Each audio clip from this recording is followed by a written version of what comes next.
Bueno, hoy venimos de Latinoamérica a hablar un poco sobre la otra cara de lo que es Bitcoin fuera de Europa, lo que estas tres personas tienen para contarnos sobre sus experiencias de vida como Bitcoiners. Y vamos a empezar por presentarlos. Bueno, aquí a mi derecha tengo a Javier Bastardo, que creo que tal vez muchos ya lo conocen, venezolano. Luis, otro venezolano. Y Abelito, de Panamá. Y yo, un placer estar aquí con ustedes. Marcela, vengo de Costa Rica y vamos a contarles un poco de lo que es otra realidad, otra cara de la moneda.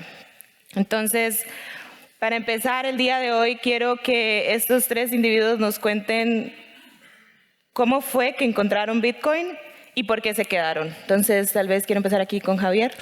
Bueno, yo gracias a la organización por la invitación, primero que nada, gracias además a los asistentes porque las conferencias no tienen mucho sentido si no viene gente a escucharnos, así que muchas gracias por su tiempo. Yo originalmente empecé escribiendo noticias en 2017, no sabía absolutamente nada de Bitcoin, empecé escribiendo en criptonoticias.com, que es un outlet en español, pero originalmente nació en Venezuela. Yo soy venezolano, obviamente por eso tenía como la posibilidad, o tuve esa posibilidad de entrar allí. Y como digo, originalmente no sabía mucho de Bitcoin. Mi background, mi pregrado universitario es en filosofía. De repente tengo la habilidad de escribir y entender cosas, pero no así conocimiento sobre criptografía, ni mucho menos sobre ciencias de la computación. Así que realmente para mí era durísimo tratar de reportar sobre estas cosas. No entendía para nada qué significaba. Siempre lo relacioné mucho con finanzas. Pero continué ahí, bueno, tratando de reportar lo mejor que se pudiera, tratando de darle esa, no sé, como esa mirada noticiosa, pero también informativa, formativa sobre el tema, y me he mantenido en medios, trabajando en comunicación y trabajando en marketing desde entonces. Perfecto. Luis. Bueno, un inicio similar al de Javier. También comencé a escribir en Criptonoticias. Yo estaba en 2016 saliendo de la universidad y Bitcoin se presentó como una oportunidad de trabajo. Y desde allí arranqué.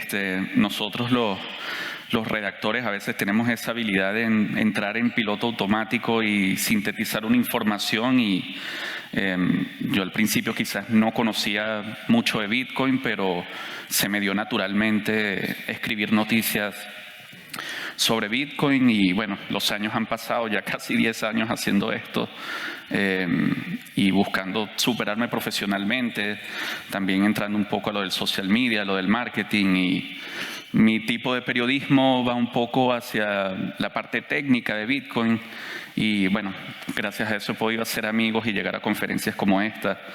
Y bueno, muchas cosas por contar, no me quiero extender tampoco con mi propia historia, pero así es. No, pues esa es la parte de la historia. Quiero notar aquí que, bueno, Javier y Luis son venezolanos. Muchos aquí conocen la realidad de Venezuela. Bitcoin fue una oportunidad para que ellos pudieran tener trabajo, pero Abelito es de Panamá y Panamá, como sabemos, es un paraíso fiscal. Entonces me parece muy interesante que escuchen de un lugar que está bastante estable. ¿Por qué conociste Bitcoin y por qué te quedaste? Sí, bueno, Marce me dice Abelito, mi nombre es Enrique Jo, pero Abelito era la cuenta que yo creé estando en el exilio, porque yo fui exiliado político, y era mi alias, mi meme.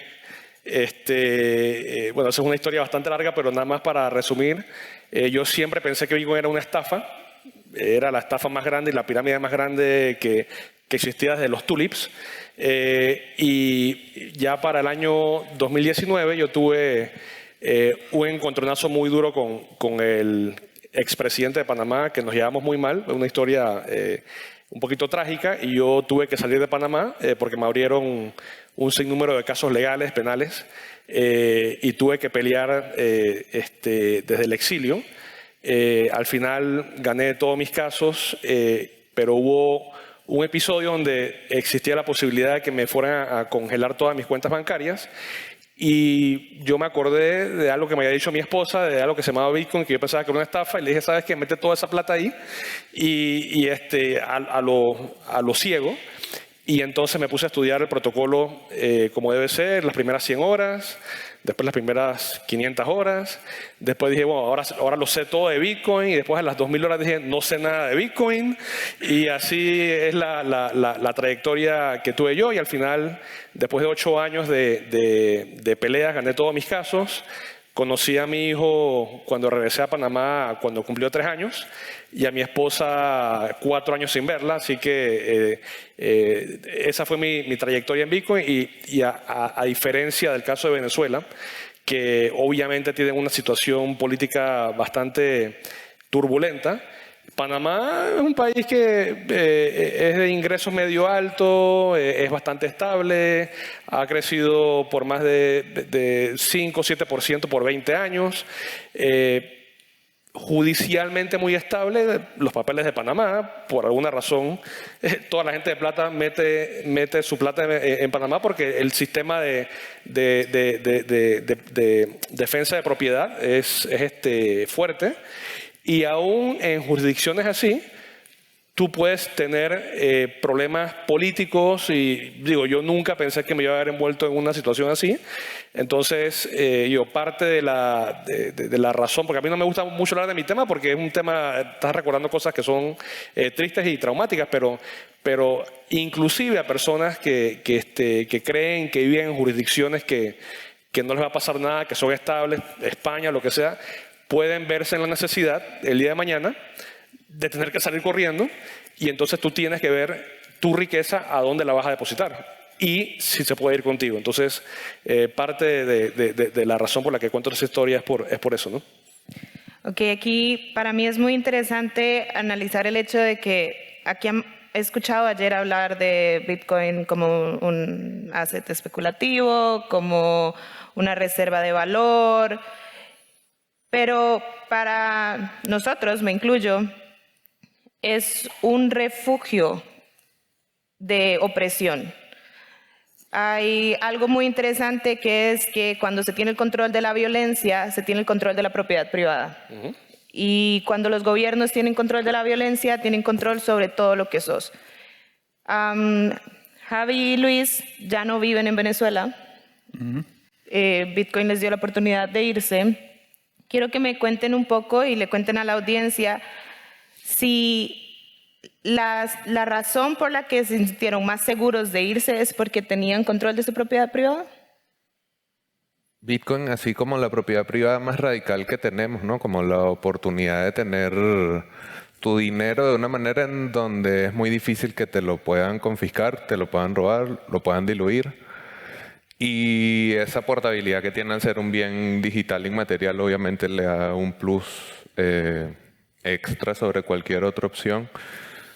Probablemente nadie pensaría salir de Venezuela con lingotes de oro, solamente el chavismo, porque bueno, ellos son los que tienen el monopolio de la violencia y pueden hacerlo y mover oro indiscriminadamente a otros países y hacer todas las cosas que quieran hacer, pero el ciudadano común realmente no tiene esa oportunidad.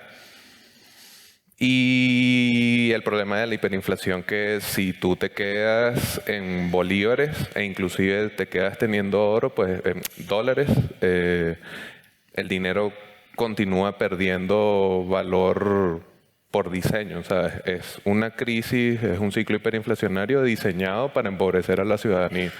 Entonces, en ese contexto, obviamente para una persona poder acceder a un bien inmaterial, digital, de difícil confiscación como Bitcoin, tiene total sentido. Yo no diría que salí con todo el dinero solamente en Bitcoin.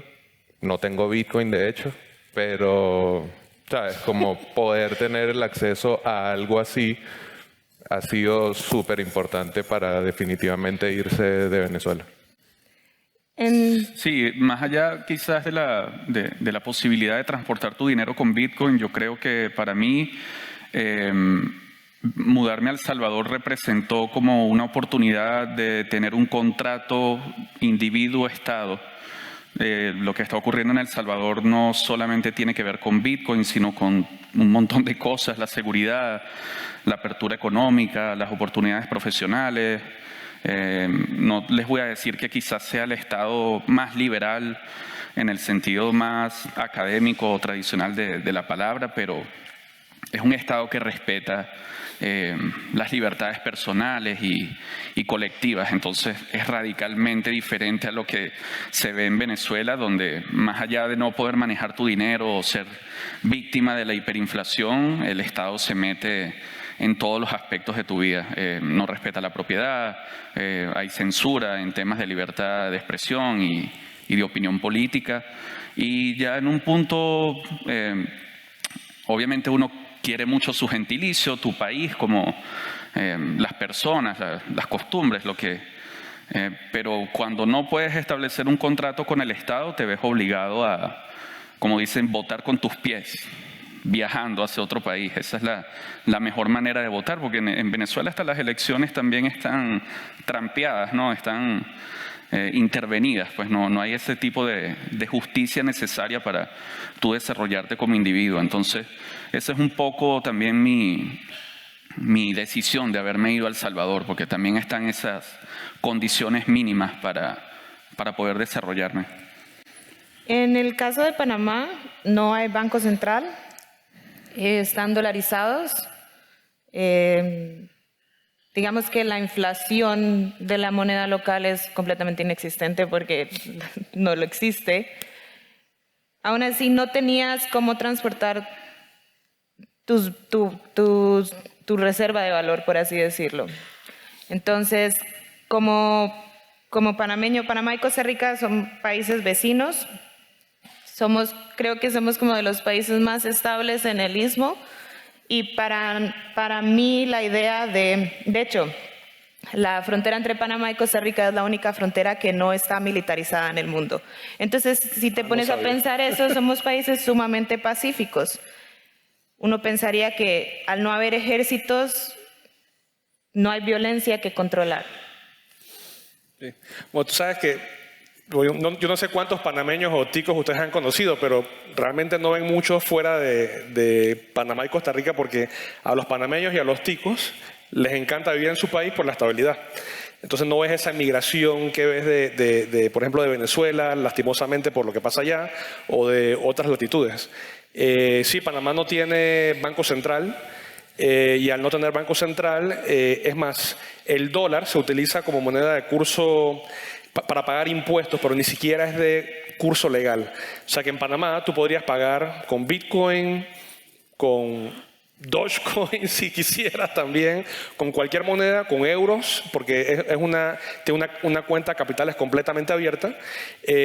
No tenemos fuerzas militares, igual que Costa Rica, pero aún y con todo eso, yo creo que en mi caso, lo que he experimentado con esa turbulencia política, porque yo estuve involucrado en política, es algo que pienso que va a ocurrir en más países del mundo. Creo que estamos entrando en una etapa de inestabilidad en todos los sentidos, social, económica, política, y todos vamos a estar sufriendo en una medida menor, otros otra medida mayor, algún tipo de persecución donde es importante que uno de verdad tenga la movilidad o por lo menos la potencialidad de movilizarse y ser un verdadero individuo soberano.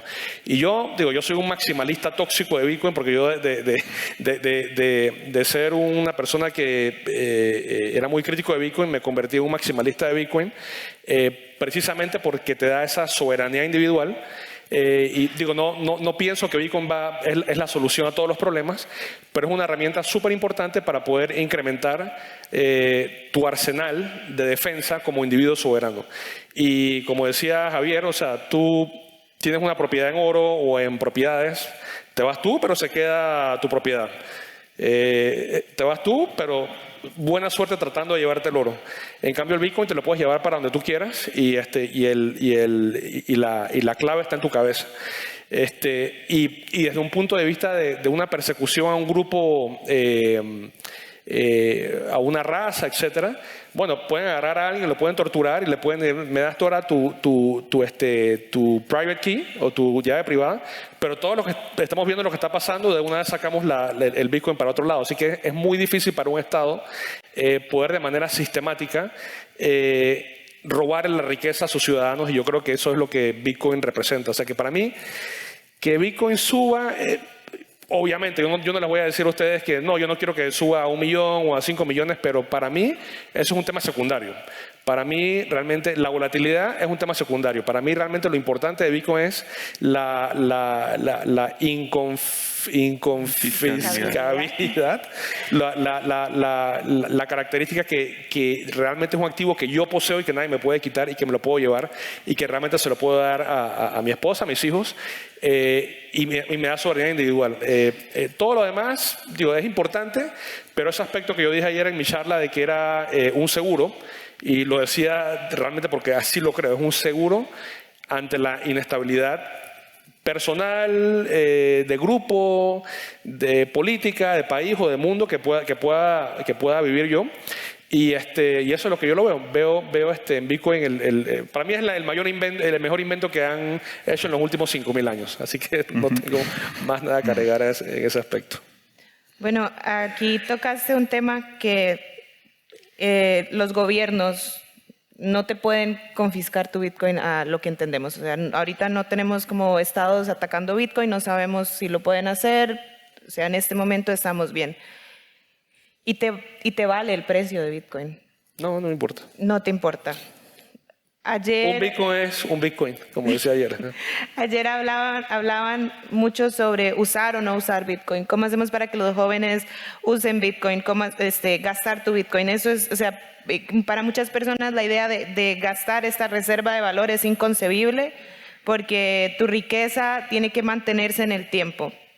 Pero cuando tienes que agarrar tus cosas y dejar tu propiedad, tu casa, tu ropa, poner todo lo que tenés en una mochila y salir, esto ya es como medio objetivo, lo que es tener dinero guardado, ahorrar, pensar en que a futuro. ¿Por qué?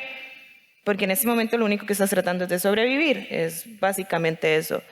Entonces, para mí algo que me ha cambiado mucho el pensamiento es ver las oleadas, las caravanas de migración venezolana que caminan desde Venezuela, cruzan el Darién, que es una de las zonas más peligrosas, llegan a Panamá, cruzan Panamá, pasan por Costa Rica, todo para llegar hasta Estados Unidos, porque la idea del sueño americano todavía existe en sus cabezas. Estas personas tienen que pasar por un sinfín de monedas. O sea, cada país tiene una moneda distinta, tienen que pasar por todas ellas, tienen que pasar por hambre, lluvia, calles, todo caminando, porque es que literal se levantan, ponen todas sus cositas en una mochila y se van caminando.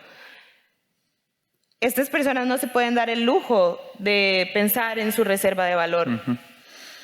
¿Qué cambia Bitcoin?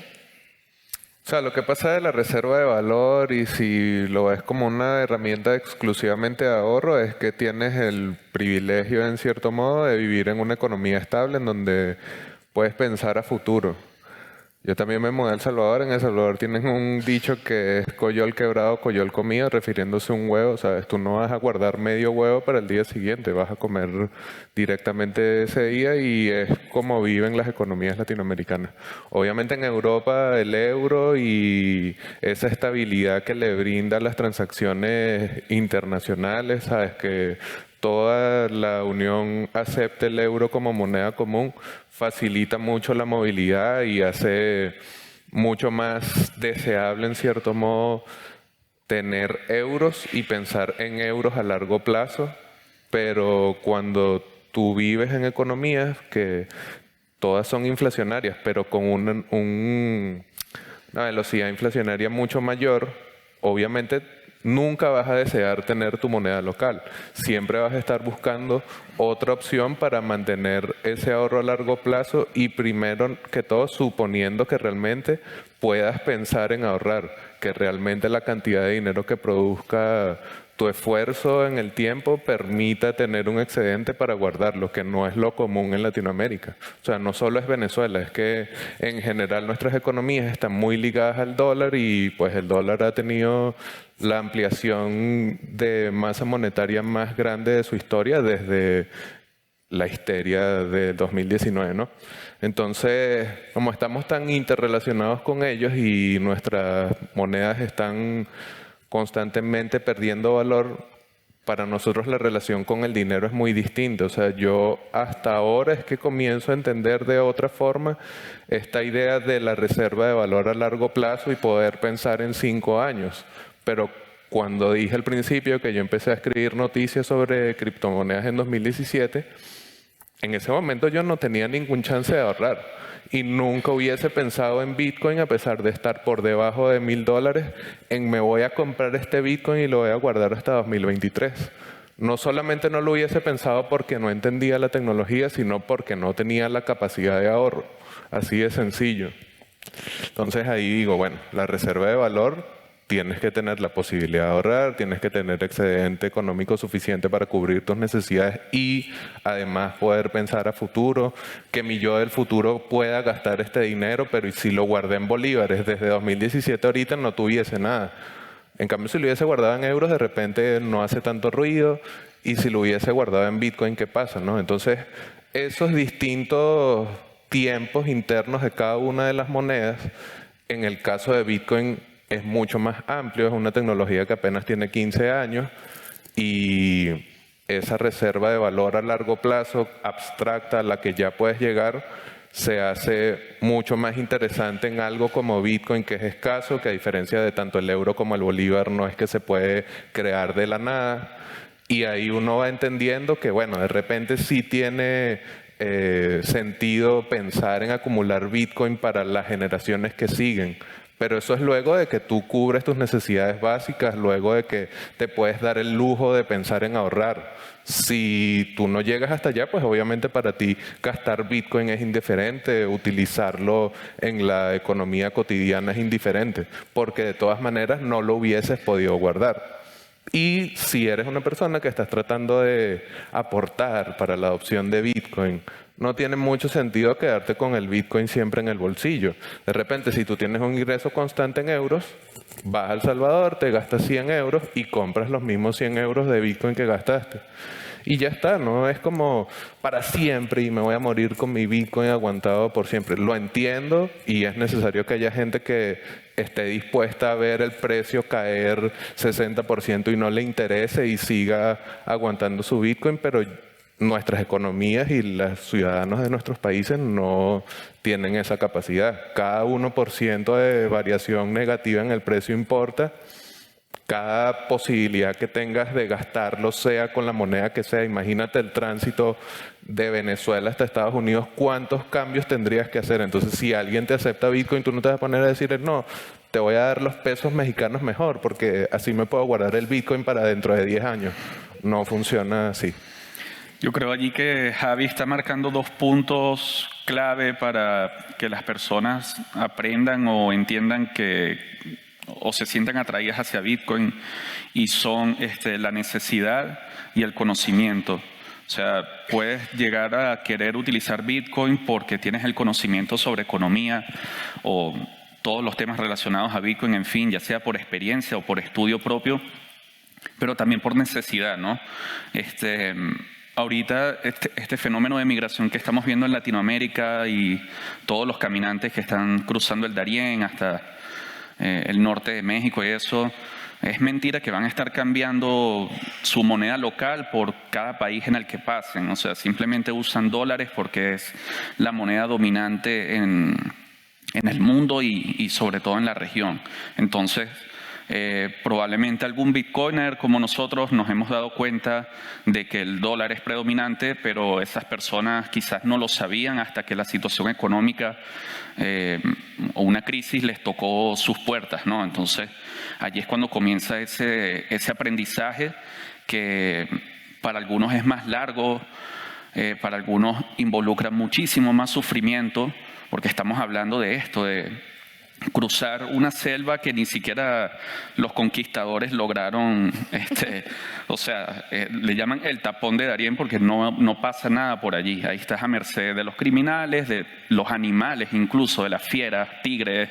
O sea, entonces es como un éxodo o un martirio que tienen que cruzar todos los migrantes y pretender, no sé, quizás subestimarlos o algo porque decirles que porque no tienen Bitcoin o pedirles explicaciones por eso es como injusto, porque ellos todavía están muy lejos de alcanzar quizás ese conocimiento de decir, bueno, sí, puedo transportar mi Bitcoin entre las fronteras.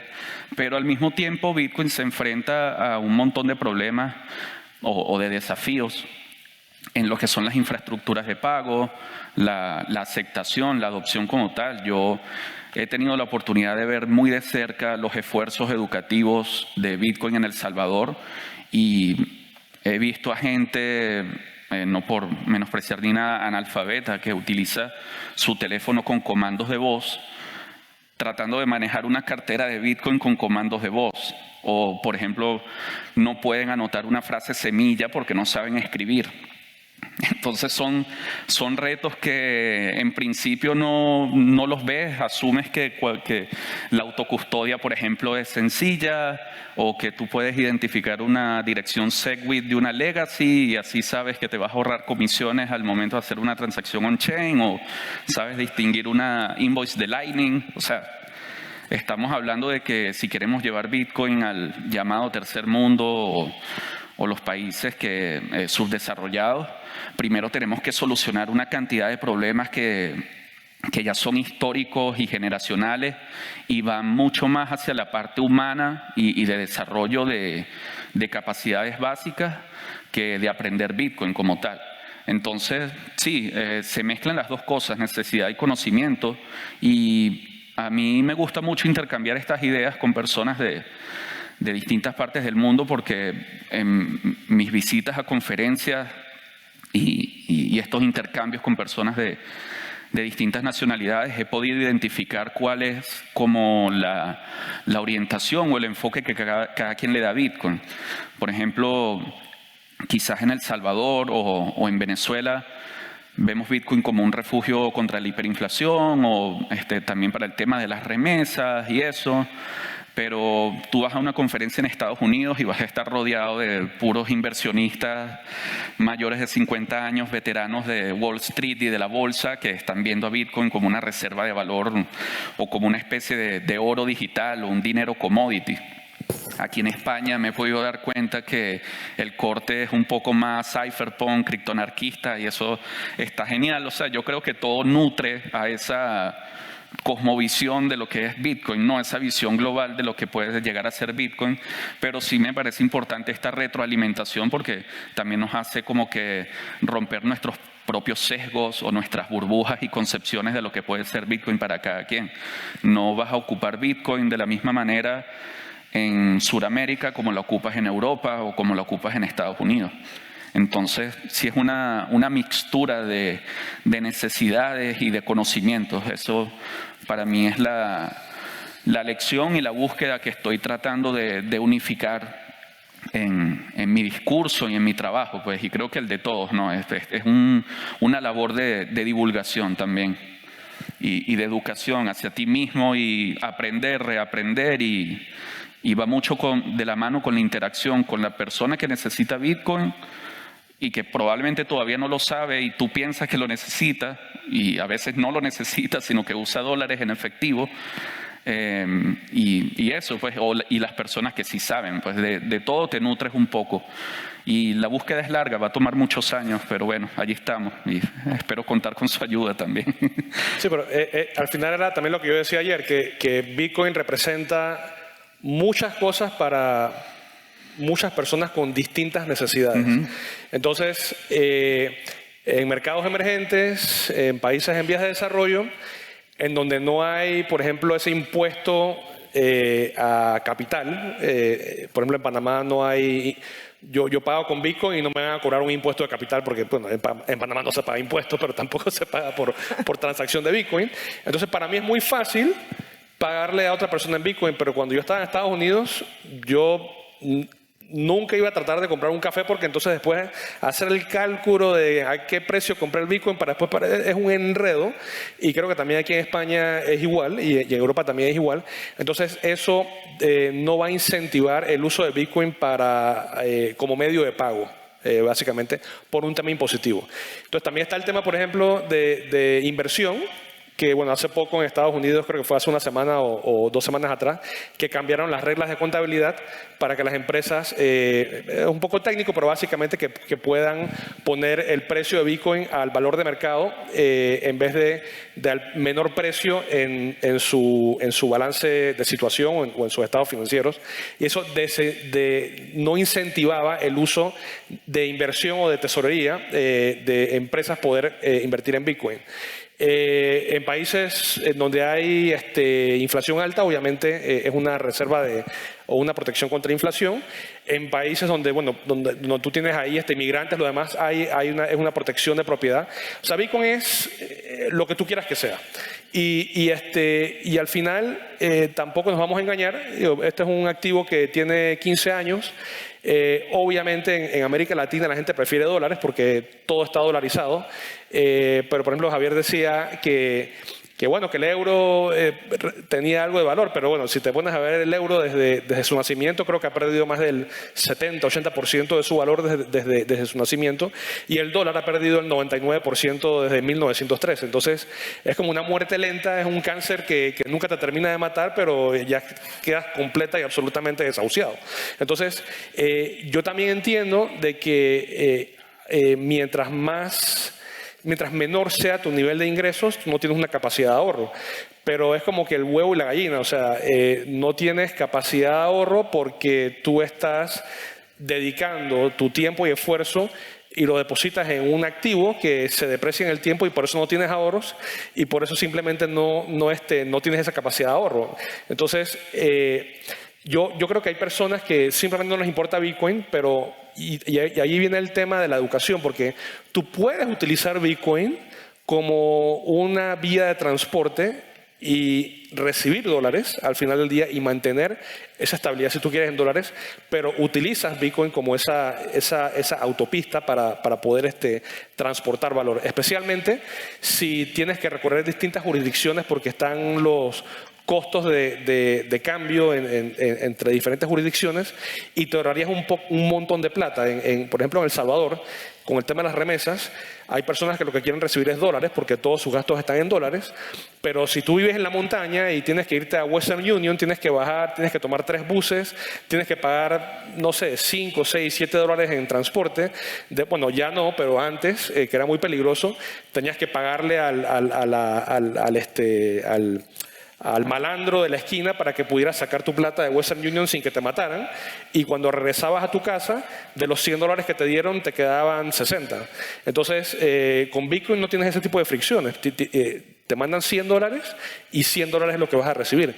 Entonces, ya El Salvador no es un tema por el tema de que ya no hay violencia, pero eso sucede en todas partes del mundo y realmente la gente no conoce. Es un tema de educación y de falta de información, que es la parte más, creo que ese es el obstáculo más grande que tiene Bitcoin, es un tema de conocimiento, porque Bitcoin es un protocolo en su base muy sencillo, pero es difícil de entenderlo porque requiere un conocimiento de distintas áreas, de economía, de teoría de juegos, de un sinnúmero de cosas que mucha gente simplemente dice, sabes que yo estoy demasiado ocupado tratando de sobrevivir para ponerme yo a estudiar aquí, a ver la historia del dinero y qué es dinero y que la gente lo que quiere es sobrevivir. Pero eso va a ir cambiando con el tiempo, yo creo, y estamos apenas en los primeros minutos del primer tiempo en Bitcoin. Y yo creo que las personas que puedan reconocer a Bitcoin como activo, como medio de pago, como lo que quieran ustedes ubicarlo, van a ser ampliamente recompensados al principio, porque este es un activo que yo creo que va a perdurar 100, 200, 300 años. Y por ejemplo yo no voy a gastar un solo centavo de mi Bitcoin, pero yo también tengo necesidades, tengo que gastar, y yo lo que hago, por ejemplo, y que ya lo he empezado a hacer, es poner mi Bitcoin como garantía y pedir préstamos contra mi Bitcoin. Entonces, ¿qué es lo que hace Donald Trump y toda la gente que tiene plata en Estados Unidos? Ellos compran propiedades, se revaloran esas propiedades, sacan un préstamo contra la propiedad, al año o a los 2 años la refinancian con la propiedad que está más alta.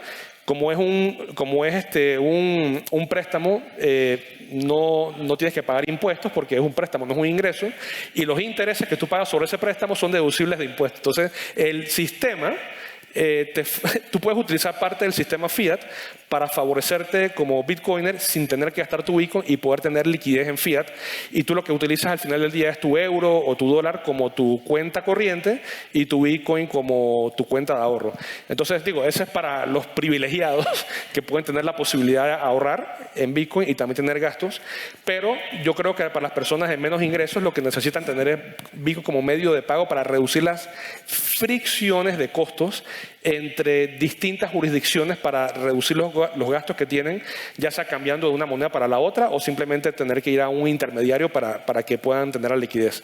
Entonces, digo, al final del día depende de la situación de cada uno, pero yo creo que es el activo más impresionante, fantástico que se ha inventado en la historia de la humanidad, porque es muy versátil y puede resolver muchísimos problemas a la misma vez. Vamos por partes porque han tirado demasiado. Entonces, aquí el concepto es que Bitcoin es lo que cada quien necesite que sea. Así es. Entonces, cuando yo estoy aquí y escucho como, no, autocustodia, no, cállese, no, todo debe ser P2P debajo de la mesa, vamos a meternos en un búnker y hacer transacciones en efectivo porque fuck the police and whatever, ¿verdad? Así como seamos lo más cypherpunk del mundo. Javi, ¿es posible que todo el mundo entre hacia Bitcoin? Yo no creo, y de hecho, si lo es en El Salvador, que es el ejemplo más claro donde el Estado lo está apoyando y todo, primero que a la gente no le interesa tanto. O sea, nos interesa a nosotros porque tenemos una serie de conocimientos, hemos estado expuestos a distintos tipos de opresión y por allí uno valora un poco más la libertad. Más tarde tenemos un panel sobre libertad, quédense. Pero no todo el mundo tiene que estar al mismo nivel para entrar a Bitcoin ni tiene que interesarle de la misma manera. Claro que lo ideal sería que cada persona tenga un nodo en su casa y verifique y envíe con un monedero de autocustodia, pero todo lo que yo acabo de decir implica que tú tengas conocimiento, ¿sabes? No vas a llegar hoy, mi primera vez, entré a Bitcoin, me descargué, lo primero que hice fue descargarme Bitcoin Core. Y lo siguiente que hice fue conectar un monedero directamente a mi nodo. No pasa así, o sea, es el escenario ideal y por eso es muy importante uno empujar eso, o sea, mantener el mensaje de que si puedes obtener Bitcoin sin KYC lo hagas. Yo trabajo en una empresa centralizada, pero si puedes no utilizar los servicios de esta empresa, mejor. Eso se sabe. O sea, no les estoy diciendo algo... No es algo descabellado, ¿sabes? No es como que está mal querer privacidad y querer soberanía y ser el usuario más cypherpunk posible. Pero hay un episodio de Lunático, y ustedes me imagino que lo conocen, el podcast de los Saiyajin, ¿sabes? Tú tienes que tener tu nivel de Saiya, ¿sabes? No vas a empezar de una vez en la fase God de Goku, es mentira. Y ese proceso de aprendizaje es de cada persona. Tú no puedes sojuzgar a alguien porque no está siendo suficientemente soberano. Esa es su forma de ejercer su soberanía, esa es su forma de acceder a esta red abierta y ojalá que fuese de la mejor manera desde el principio y por eso es importante estos espacios, por eso es importante divulgar la información de calidad para que la gente sepa que no necesitas una plataforma centralizada, no necesitas un banco, etcétera. Pero cada cual a su paso, ¿no? O sea, es abierta en el sentido pleno de la palabra para que cualquiera con sus medios que sea que tenga pueda acceder a utilizar la red para el beneficio que quiera darle. Y ya luego, bueno, claro que sí, idealmente utiliza Samurai y corre tu nodo y haz CoinJoins. No sé si el chamo que dijo que no hiciéramos CoinJoins está aquí, pero ojalá que hagan CoinJoins, ¿sabes? Está bien. Pero es un proceso de autoeducación. Y yo decía al principio, yo no entendía ni papa en 2017. Perdí el primer pago que recibí en Bitcoin y necesitaba el dinero y lo perdí porque no entendía lo de las palabras, que anota, que no sé qué. Y yo bajé una aplicación, recibí algo, desinstalé la aplicación porque dije, bueno, ya está la aplicación ahí. Y obviamente lo perdí, pero yo no sabía eso. Hoy lo sé, hoy lo entiendo. Hoy trato de que a la gente no le ocurra la misma cosa, pero ha sido un proceso de años. Y si tú no tienes ningún tipo de relación con tecnología, con computación, con teléfonos celulares, eres una persona que no estás muy acostumbrada a utilizar tecnología, pues probablemente va a tener que llevarte un tiempo hasta que tengas un nodo en tu casa, un minero calentándote por el invierno y hagas conjoins con todas tus transacciones, que sería lo ideal. Pero bueno, es un proceso que lleva tiempo. A mí, yo recuerdo cuando viví en Ecuador desde 2019 hasta 2021 que me fui a El Salvador, mi tarjeta de débito, yo tenía un trabajo Fiat y con todo esto de las visas y eso logré abrir una cuenta de banco en Ecuador y la tarjeta había vencido en un momento y ya yo con algunos trabajos y eso que tenía aparte recibía mis pagos en Bitcoin y los vendía en local Bitcoin. Una persona, un vendedor ecuatoriano me depositaba los dólares en la cuenta, pero cuando vence la tarjeta yo hubiera tenido que ir al banco a hacer el retiro y allí me iban a hacer preguntas y los bancos no eran amigables con transacciones de Bitcoin, pues. Y estamos hablando de alguien que tú no conoces que te depositó, ¿no? Como se intercambia Bitcoin, no necesitas conocerlo para hacer la transacción. Total que me tocó hacer la transacción en efectivo para poder, y tuve que hacer un viaje como de 10 horas en carretera, coordinar con la persona para hacer la entrega y bueno, eso fue, afortunadamente todo salió bien, fue seguro y lo hice rápido en el mismo día y me regresé al lugar donde estaba, pero son maneras de solucionar y yo reconozco que, o sea, yo ya había agarrado confianza con la persona porque primero nos salimos de local Bitcoins como para no pasar por todo el proceso del escrow y eso, ya habíamos agarrado confianza y lo hacíamos por WhatsApp, pero fue algo que quizás yo con mis conocimientos y mi intuición bitcoiner me permitía hacer, pero no es algo seguro, ¿no? Y son esfuerzos que las personas tienen que hacer a veces para acceder a su capital. Ahorita Enrique mencionaba esto de tener que viajar para buscar efectivo y volvemos a eso, ¿no? Te enfrentas al tema de las infraestructuras, o sea, tú no puedes estar pensando en correr un nodo si ni siquiera tienes un internet estable en tu casa, no tienes electricidad estable, o pensar en ahorros si ni siquiera has pasado por una cuenta de ahorro básica de un banco, o sea, no tienes conocimiento cómo funciona eso para compararlo con la modalidad de ahorro de Bitcoin, por ejemplo.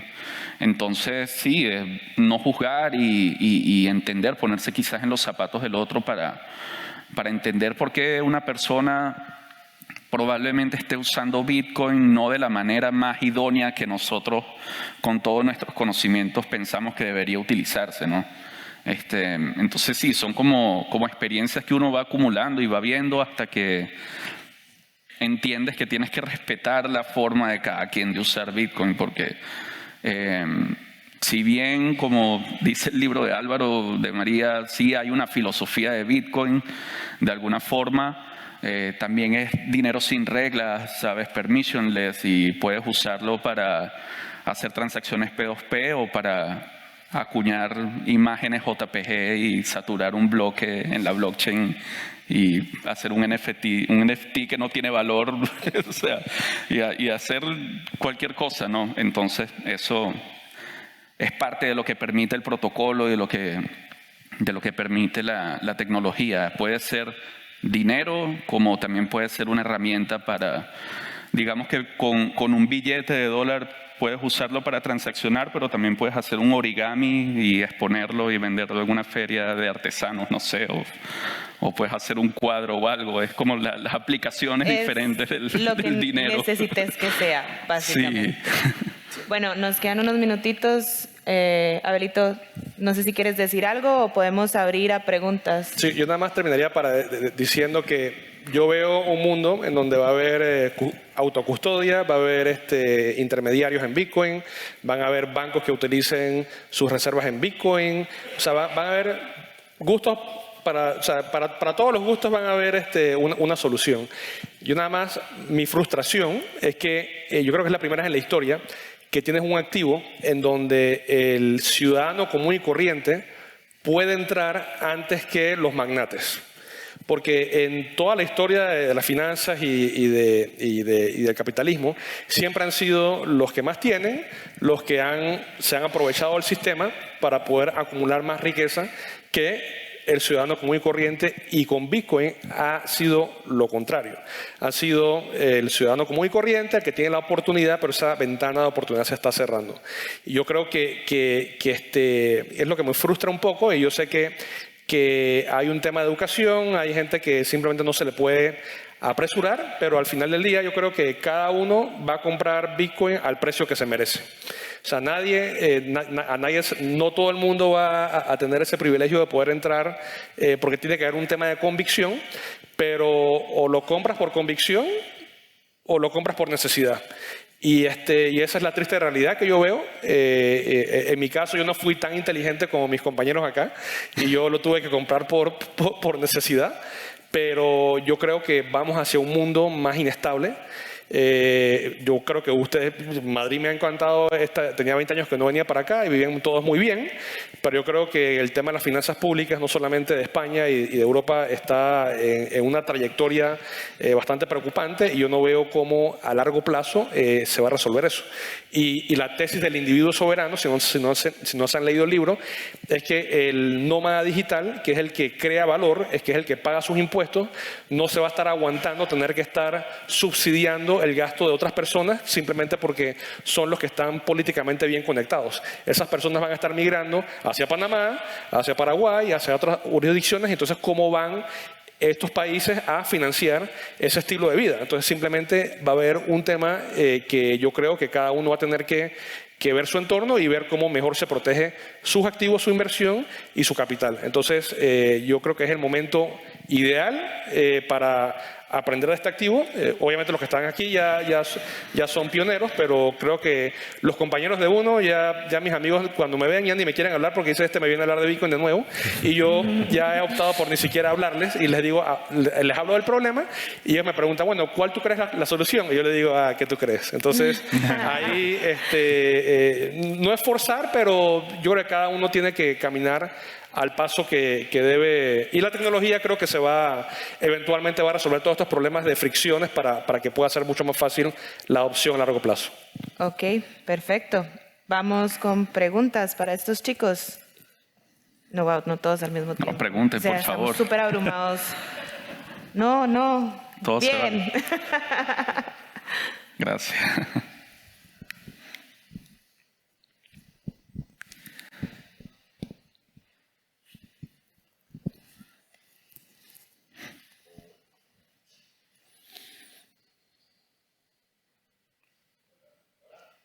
Grita. Grito. Fuerte. Ahora sí. Ahora sí. Bueno, chicos, muchas gracias primero por venir hasta aquí para contarnos la realidad de lo que habéis vivido, de lo que habéis pasado también, y que cómo Bitcoin ha sido un instrumento para vuestra propia libertad. Y quería saber de vuestros países cómo veis la adopción, ¿vale?, de Bitcoin. Sabemos que las stablecoins también se usan bastante en estos países, pero mi inquietud es saber por qué el uso de Bitcoin no ha explotado más con las condiciones económicas, las vulnerabilidades que tenemos en estos países, y por qué no ha explotado más. Esa es mi duda. Es que es un mito, o sea, eso fue una narrativa de 2017 muy popular. Venezuela, la hiperinflación, adopción. No sé si llegaste a ver noticias de Dash. Hoy, ¿quién se acuerda de ese bodrio, sabes? Eso está muerto. Entonces, en su momento se utilizó esta idea de que la hiperinflación iba directamente a disparar la adopción de Bitcoin. ¿Por qué? No fue así. Por razones, ¿sabes? Como que porque el venezolano lo iba a entender. Porque claro, como son solo 21 millones y tú ves billetes de bolívares en el piso, automáticamente vas a hacer la asociación. Claro, dinero escaso, resistente a la censura digital, transportable, cypherpunk. No ha pasado así. O sea, inclusive el gobierno, el régimen dictatorial de estos hijos de puta, ellos crearon una pseudo shitcoin en 2017 y nadie utiliza eso. O sea, ni siquiera por obligación, ni siquiera por conveniencia. Siquiera que te digan, te va a dar 50% de descuento si pagas en esto. No se utiliza. Y en ese sentido, Bitcoin, que es abierto, que es universal, digamos, de alcance global, ofrecía una alternativa, pero para aquellos que, como yo dije en algún momento, han pasado todo un proceso de abstracción, de ya cubro mis necesidades, ya puedo pensar en los problemas del dinero, digo, bueno, este dinero que está aquí en el piso quizás no es el mejor porque ya es basura, todo el dinero fiat es así, pero sabes, llegar a verlo y decir, ah, bueno, que quizás mi dinero es una basura, hay otras opciones, pero entonces está este paso en donde nombraste las stablecoins que se queda en general en la economía venezolana y yo diría en Latinoamérica toda, que es que demandamos dólares. O sea, yo no puedo arriesgarme a venir de la volatilidad negativa para siempre del bolívar a que eventualmente en ese paso, digamos, de 2017 pasara Bitcoin de $20,000 a 16, 13, 12, 6, 4, no puedo. O sea, ya lo vi con el bolívar, no puedo arriesgarme tanto a la volatilidad así. Y obviamente nuestros mercados demandan dólares, los stablecoins pues son pseudo dólares, eurodólares en ese sentido, ¿sabes? Pero no es tan simple como que si las condiciones de tu economía fiat están dadas para que tú entiendas el dinero duro, lo vas a entender, lo vas a adoptar y tal. Y de otro lado, la adopción en Venezuela particularmente se ha dado sobre todo en minería, pero entonces la minería está regulada y quien la regula es este mismo régimen de mierda que decía ya. Entonces, el minero en cierto modo se ha vuelto o un secuestrado que directamente dice, bueno, ya no tengo libertad, estoy secuestrado, o un secuestrado que sufre de Estocolmo. Y dice, no, estos carajos están poniendo las cosas claras y sí, ponen esfuerzo. Pero, para cerrar, todo este año ha estado parada la minería regulada en Venezuela porque el regulador, el ente regulador creado por el chavismo, está en el medio de una controversia de corrupción en donde se han perdido entre 20.000 y 60.000 millones de dólares. Entonces el regulador de cripto está en el medio de eso. No se sabe si utilizaron mineros, no se sabe si utilizaron la pseudo chipcoin que mencionaba, no se sabe si utilizaron hasta Bitcoin o lo que sea. Entonces, pues, ni siquiera en el escenario ideal de hiperinflación, en donde se supone que todos deberíamos entenderlo, se ha entendido y, bueno, un desastre total. Bueno. Sí, no sé si terminamos ya o... Yo creo que ya no tenemos tiempo. Que nos diga de Centra por allá. Pero... Mira, yo creo que... Dale. Listo. Dale, el pues. fenómeno de... Así como dice Javier, no te vas a dar cuenta por las características monetarias de Bitcoin y toda la teoría. Yo sí creo que en Venezuela, a partir quizás de 2013, 14, fue un mercado P2P de Bitcoin importante, pero sí, muchas personas huyendo de la inflación o de la falta de oportunidades y eso, comenzaron a arbitrar el precio de Bitcoin por la moneda local, quizás algunas otras monedas extranjeras, pero los capítulos, estos episodios de volatilidad de Bitcoin, inevitablemente le enseñaron a los traders que probablemente las stablecoins eran una mejor opción para hacer arbitraje en los mercados, pues entre Bitcoin, stablecoins y así. Entonces es como parte y parte, ¿no? Pero sin duda la masificación de las stablecoins en Latinoamérica ha sido... O sea, avasallante, pues. Y no solo se ve en Venezuela, yo creo que... Bueno, cuando estuve en Ecuador me pude dar cuenta que el mercado P2P de Bitcoin y stablecoin era grande. Entre Ecuador, Colombia, Perú, Venezuela es todo un eje así. Y Argentina es un caso súper particular porque también tienen hiperinflación y mucha gente esperaba eso mismo, ¿no? La adopción masiva de Bitcoin, y la realidad es que no solo han adoptado stablecoins, sino también todo tipo de criptomonedas, instrumentos DeFi, y hay una movida enorme de consumo de ese tipo de productos y servicios, ¿no? Entonces, no podemos como tratar de ser profetas o de proyectar en base a teorías un resultado de la adopción de Bitcoin para los países, sino ver cómo se van desarrollando los casos, y el mercado es el que va a dictar la realidad en un futuro, pues, y es algo que está en constante evolución y atiende a las necesidades locales y al conocimiento que cada quien tenga. En Venezuela puedo decir que en los comercios se aceptan más stablecoins que Bitcoin directamente. Y en El Salvador ha sido extraño porque a pesar de que mucha gente no está bancarizada en El Salvador, se usa muchísimo efectivo físico y hay buenas infraestructuras de pago electrónico en casos de tarjetas de débito.